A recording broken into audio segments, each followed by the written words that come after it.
আমাদের বাড়ির আশপাশে অনেক জায়গা পড়ে থাকে।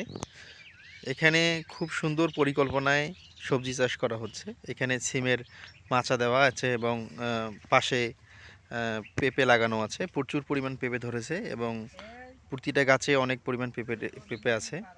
আশা করছি এই যে পারিবারিক যে বাগানটা আছে, এই বাগানটা একটা পরিবারের জন্য যথেষ্ট এবং এই বাগান থেকে যে পরিমাণ সবজি পাওয়া যাবে, তাতে করে ওই পরিবারের চাহিদা মিটিয়ে সে অতিরিক্তটা বিক্রিও করতে পারবে।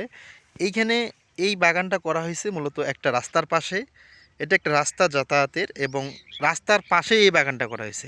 এইরকম বাগান খুব কম দেখা যায়, কিন্তু আমরা যদি সচেতন হই, আমাদের আশপাশে যে পতিত জায়গাগুলো আছে সেগুলোতে যদি আমরা পরিকল্পিত একটা বাগান করি, সেখান থেকে আমরা একটা ভালো ফলাফল পাবো এবং সহজেই আমাদের পুষ্টি চাহিদা পূরণ করতে সক্ষম হব।